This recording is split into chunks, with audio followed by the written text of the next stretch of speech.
महंगाई दर की समस्या पूरे विश्व में है। अमेरिका में जिस रेट से महंगाई दर बढ़ रही है, पिछले 40 वर्षों में उस रेट से नहीं बढ़ी। फिनवेल लिवेल के इस वीडियो में आपका स्वागत है। फिनवेल लिवेल आपको पर्सनल फाइनेंस से जुड़ी सभी इम्पॉर्टेंट इन्फॉर्मेशन देता है, जिससे आप एक हैप्पी और सक्सेसफुल लाइफ जी सकें। आज का हमारा टॉपिक है बढ़ती हुई इन्फ्लेशन या महंगाई दर, और उसे हम हमारे फाइनेंसेस में किस तरह से मैनेज करें।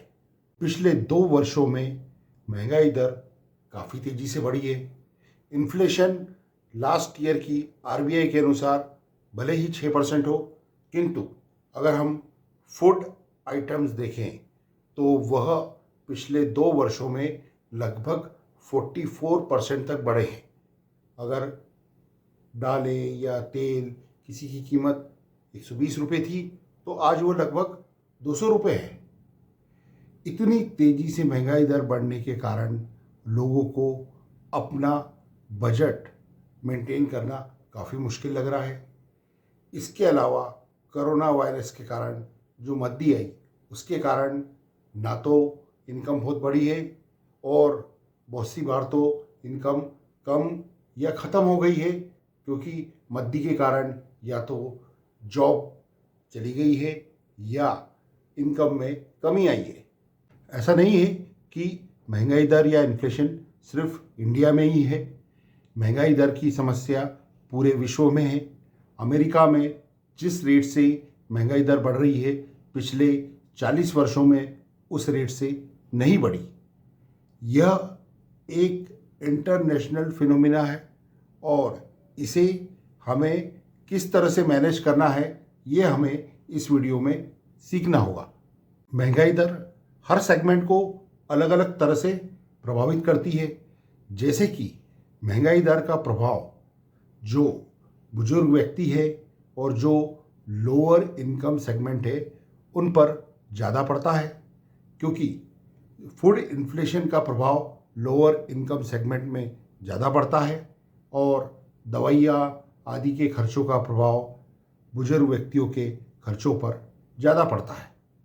महंगाई दर को मैनेज करने के लिए हमें अपनी इनकम और एक्सपेंसेस को डिफरेंट हेड्स में एक डायरी में नोट करना चाहिए कि कौन कौन से हमारे मेन खर्चे हैं, और उसके बाद फिर हम प्लान करें कि हम उन खर्चों को किस तरह से मैनेज करें कि हमारा बजट बिगड़े ना। सबसे पहले फूड एक्सपेंसेस। फूड एक्सपेंसेस को कंट्रोल करने के लिए आपकी जो शॉपिंग है उसको प्लान करें कि कहाँ से आप, जैसे होलसेल मार्केट है वहाँ से शॉप करेंगे तो आपको चीज़ें थोड़े कम दाम या डिस्काउंट पर मिलेगी। आप ऑनलाइन भी देख सकते हैं कि अगर आपको कुछ अच्छे ऑफर्स मिल रहे हैं तो वहाँ से भी आप शॉपिंग कर सकते हैं। अगर आप सब्जियाँ वगैरह ख़रीदना चाहते हैं तो बड़ी मंडियाँ रहती हैं जहाँ से आप थोक में अगर कुछ सब्जियाँ लाएँ तो वो आपको सस्ते में मिल सकती है। फल वगैरह आप बड़ी मंडी से लाकर बांट सकते हैं। जैसे कि मोहल्ले में अगर 4-5 परिवार है तो आप ज़्यादा सब्जियाँ लाकर आपस में बांट लें, ताकि आपको सब्जियाँ रीज़नेबल रेट्स पर मिले और उस महंगाई का आपके ऊपर कम से कम प्रभाव पड़े। दूसरा, पेट्रोल एक्सपेंसेस। आप आसपास जाने के लिए अगर संभव हो तो साइकिल का यूज़ कर सकते हैं। आप ऑफिस जाने के लिए कारपूल यूज़ कर सकते हैं, जिससे आपका पर्सनल पेट्रोल एक्सपेंसेस कम होंगे। आप इधर उधर ट्रैवल करने के लिए बस का भी यूज़ कर सकते हैं, जिससे आपका पेट्रोल का कंजम्पशन कम हो जाएगा। तीसरा, इलेक्ट्रिसिटी। इलेक्ट्रिसिटी बहुत कॉस्टली होती है और इसके बिल को कंट्रोल करना बहुत ज़रूरी है, खास करके समर्स में, क्योंकि एसी वगैरह का कंजम्पशन ज़्यादा होता है। इसलिए आप ऐसी चीज़ों पे इलेक्ट्रिसिटी खर्चें जिन पर कंजम्पशन बहुत ज़्यादा ना हो।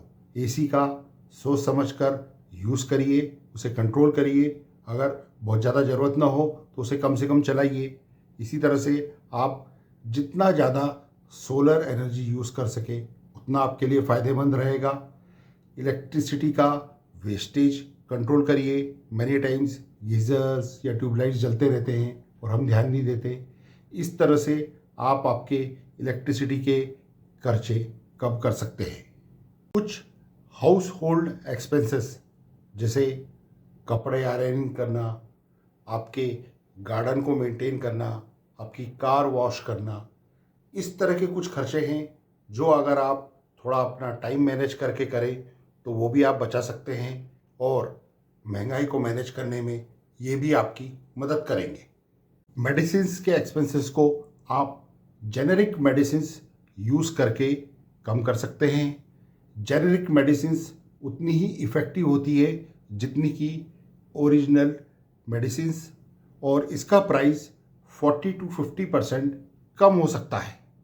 Unnecessary expenses like drinking, smoking, restaurants, movies, इनको आप या तो बिल्कुल बंद कर दें या कम से कम करें, क्योंकि यह ज़रूरी नहीं है और इन्हें आप कंट्रोल करके काफ़ी पैसा बचा सकते हैं।